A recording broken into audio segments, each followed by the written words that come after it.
Okay, here we go. This is going to be a review of WWE Supershow-Down 2019 from Saudi Arabia, featuring Undertaker vs. Goldberg as the main event. And another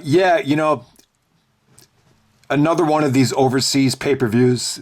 You guys know I'm not a big fan of them. But there's a couple of things on the show I was just really curious to see. I actually did not want to watch the whole show. I thought it was going to be a chore to sit through. To be honest with you, I didn't think it was that bad. I didn't think it was anything special, but at the same time, I thought it was a positive experience for the live crowd. I thought there was definitely some good things on the show. Not an awful experience, but it's not anything that I would rush out of your way to go see. So let's get right into it. The first match of the night, you had Seth Rollins taking on Baron Corbin for the WWE Universal Championship.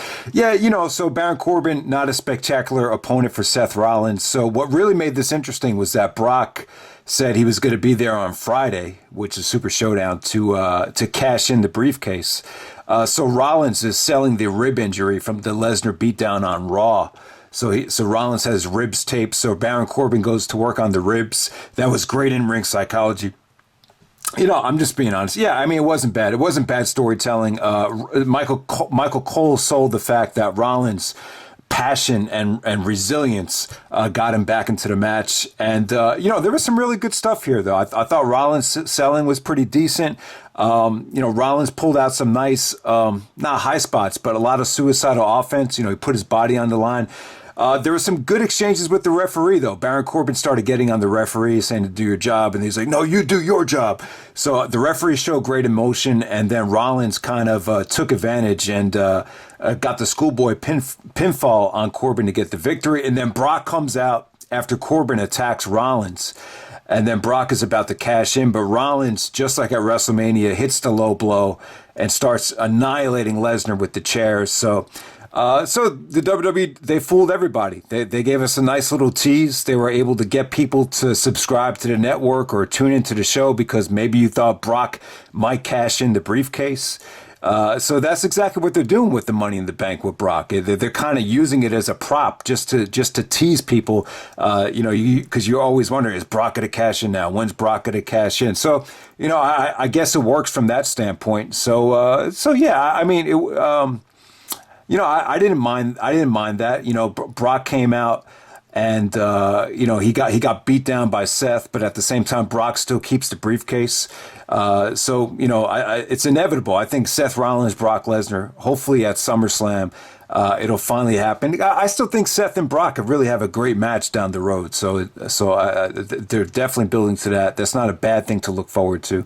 So move on to the next match. We have Finn Balor taking on Andrade for the Intercontinental Championship. I was really looking forward to this. I thought this was a hell of a matchup. Now look, if this match happened in NXT, this could potentially reach like the 4.5-star level if they had that type of crowd to feed off of. I thought the match was good, worth checking out, but it just. I don't know what the problem was here. The crowd was just a little bit weird here. They were like dead for a little bit. Then all of a sudden they break out with the "This is awesome" chant for absolutely no reason.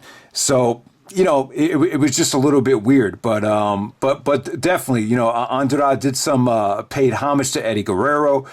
There was a lot of nice stuff off the top turnbuckle where Andrade was going to go for his superplex, and then Finn countered it into a DDT off the top rope. And then Finn hit the low-key double stomp to get the victory. I thought both guys looked good. It just seemed like they just couldn't feed off of this particular crowd. Even though the crowd was respectful, it was lacking the type of energy where they could build, that red-hot momentum like they probably would have done in NXT. But I thought both guys put on a good showing. It was definitely arguably the match of the night. You could say. I think you could definitely argue that. All right, so next up we have Shane McMahon taking on Roman Reigns, and Drew McIntyre's at ringside. I didn't mind this. If you notice, ever since Shane's turned heel, they're having Shane work with guys like Roman, like The Miz, guys that have struggled to get over as baby faces. So that's what Shane does. When back in the day in 1999 when The Rock turned babyface. The Rock needed a reason to turn face, and the main reason was Shane McMahon. So that speaks to how good Shane could be as a heel. I don't mind Roman in this role. I think him and Shane down the road, they could have a great street fight if they get even more time. This didn't get a lot of time, but it was fun while it lasted. Drew McIntyre behind the referee's back hit the big boot and screwed Roman Reigns out of the match to set up Drew McIntyre versus Roman Reigns at WWE Stomping Ground. So it was fine for what it was. Next up, you had Lars Sullivan in a 3-on-1 handicap match taking on Gran Metalik, Kalisto, and Lince Dorado. And I didn't think this was bad. I expected this to be a squash, but actually the Lucha House Party, they actually the numbers game actually caught up to Lars here. Lars actually had a tough time with them. So the Lucha dudes, they were able to get a lot of fresh offense in. It actually wasn't that bad, but ended in a DQ. But Lars still beat the crap out of everyone on his way back to the locker room. So I'll tell you, with Lars Sullivan right here, there's always, as long as Vince McMahon's around, you're always going to see these jacked up, larger than life guys that Vince goes crazy about. I swear to God, for as long as Vince is going to be alive, you're gonna keep on seeing them. From Heidenreich to Braun Strowman to whoever, to Lars Sullivan, you're always going to see the next big jacked up guy that Vince is going to try to at least try to make a star out of. So we'll see how far Lars Sullivan can go from here, and they probably could have scrapped that from the show. Next up, we have Randy Orton versus Triple H in a singles match. I believe the first time you saw babyface Orton versus babyface Triple H. I'm not a big fan of these guys work together. I just think it's a bad. Orton is a bad opponent for Triple H. We've seen them main event WrestleMania, arguably one of the most disappointing WrestleMania main events, probably the most disappointing WrestleMania main event. And I just think their matches overall, they just haven't clicked together. I think part of the reason is I think both guys prefer working as heels. I think both of these guys are more comfortable working as heel. And I think that's one of the reasons why the matches have never really clicked. For most of their matches, they've been very methodical. They've somewhat under-delivered in the past. And but you know what? I'll say this. This surprised me. I actually thought it was really good. I thought it was better than a lot of their other matches, better than the WrestleMania 25 main event. Better than their Royal Rumble 2005 match. Probably not their best work together. Their best match together was probably No Mercy 2007, Last Man Standing weapons match. But hey, you could argue that Orton and Triple H from Super Showdown right here, this might have been their best match in terms of it just being a straight up singles match, no stipulation, no interference. So you definitely had that. The beginning of the match a little bit more methodical. Triple H trying to work over Randy Orton's body parts. There was actually a "You still got it" chant, and then Triple H said to the crowd, the egomaniac that he is, he says, "I never lost it." Only Triple H would take a chant like that serious. So. The match definitely had some good stuff. I think it was a little bit too long. Maybe if they scrapped off 8 minutes, it would have been perfectly, just right. There was a lot of table suplexes, Triple H to Orton. The tables don't break anymore. I'll tell you, 20 years ago, The Rock and Foley, all they had to do was step on the table and it would break. But yeah, that table would not give. So Orton took like 4, backdrop suplexes onto the table, didn't break. And then Triple H looks like he's going to sprint. I don't know what he's about to do. Maybe he was trying to clothesline him. And then Orton hits the RKO out of nowhere to get the victory. Finally, the one thing about Triple H and Orton matches, Triple H has dominated the feud. If you look back at and see who won most of the matches, it's been Triple H. This is what should have happened in the main event of WrestleMania 25. The match has some good back and forth, though. Triple H kicked out of an RKO. Orton kicked out of a pedigree.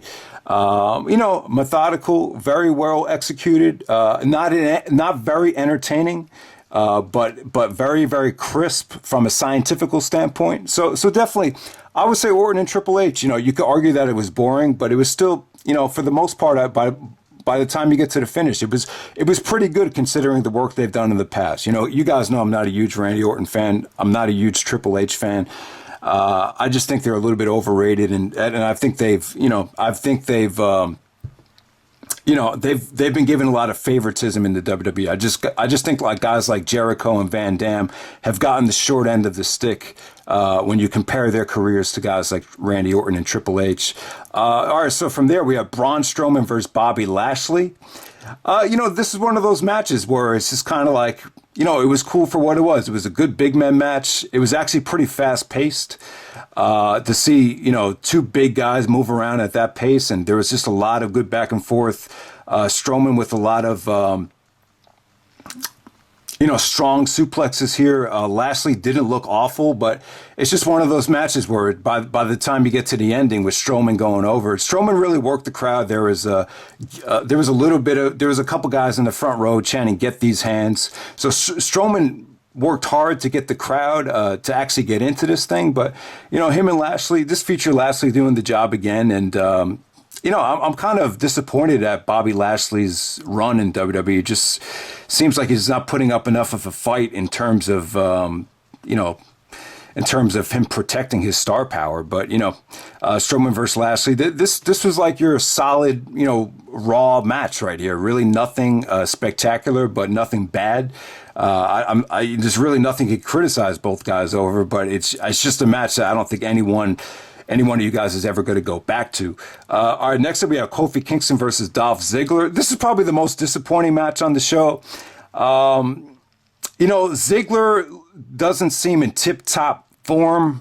I believe this is his first match back in a while. So him and Kofi had a pretty good match, though. By the time you get to the ending, Xavier Woods actually, interfered behind the referee's back, and Kofi hit the Trouble in Paradise to get the victory. Just kind of had like a flat, generic house show finish. There was some good grappling. There was a series where they were really going for it with Kofi hitting the DDT for a nice near fall. But like I said, man, they had a tough time building anything throughout this match. There was actually some fake crowd reaction shots that didn't have audio, which came off kind of cheesy. So that kind of took away from the match for me. I just think Kofi and Dolph could do a lot better. I don't know if Ziggler is a little bit rusty here. He seemed kind of out of breath. So Ziggler thought he got screwed here, and he wants a rematch at the Stomping Grounds pay-per-view inside of a steel cage. That match needs to be a lot better, and I think they need to step it up for that match. This match right here, it wasn't bad, but it just... It just left me kind of disappointed. I just thought both guys could have gave a better effort. I mean, the effort wasn't bad. I just thought this could have been a lot better. I don't know if you could argue that the placement on the card was a little bit too high. I mean, yeah, you have a main event WWE Championship match featuring two guys that you're accustomed to seeing in the IC title level. So I get it. It was kind of a tough task to wrestle this high on the card. All right, next up we had the 51-man battle royal here. We have Mansoor actually won the battle royal from this guy. This is the first time I've ever seen this guy. He was at the Greatest Royal Rumble a couple years ago, and he's actually from the country of Saudi Arabia. So, it was a good choice. No, him winning, he was extremely over. It's a feel-good moment for the people in the crowd. 50 guys, a little bit too much. This match, to be honest with you, just... it just took so long to get going. But when you got, the Miz actually was quite over towards the end of the match, but he got eliminated. You had Samoa Joe get eliminated by Ricochet and Mustafa Ali. That was pretty cool. So you had Ricochet, Mustafa Ali, Samoa Joe. You had Mansoor, you had Elias. Elias bored the shit out of me when he came down.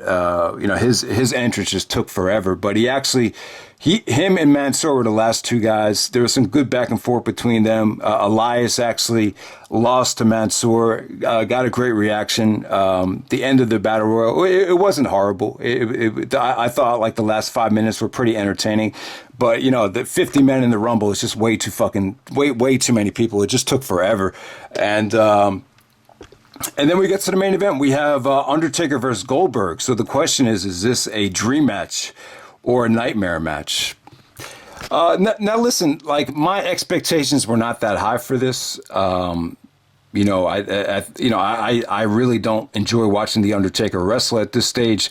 Goldberg, Shawn Michaels said in his book, one of the hardest guys, probably the toughest guy to ever work a match with has been Goldberg. So even Goldberg in his prime was tough to actually work a match. And, the blade job, when Goldberg came out of his locker room, you could see this huge gash on his forehead.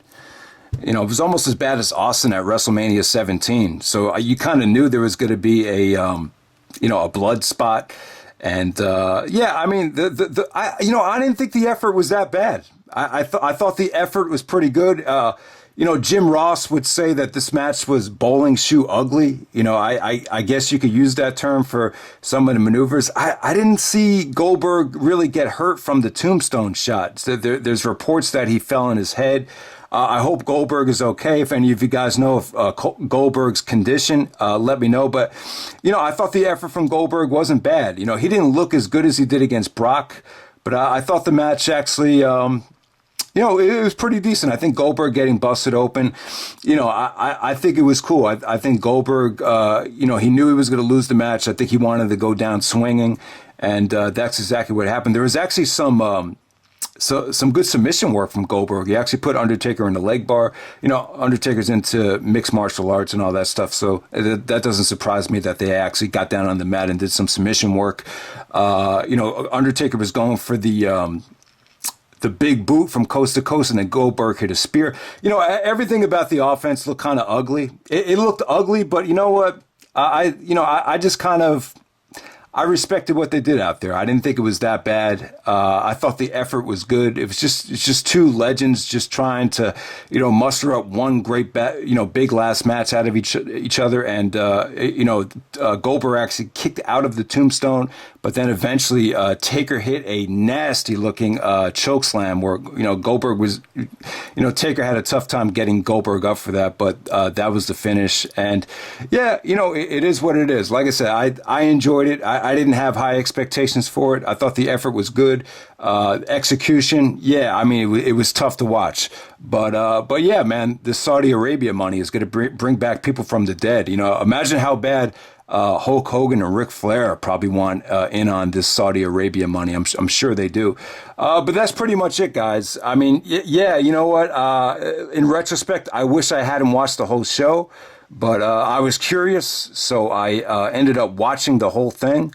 The whole Brock cashing in thing was just a tease. But, the positive thing is, we'll get Seth Rollins and Brock Lesnar down the road. And it's good business for WWE to have Brock with the briefcase, because you never know when he's going to cash in.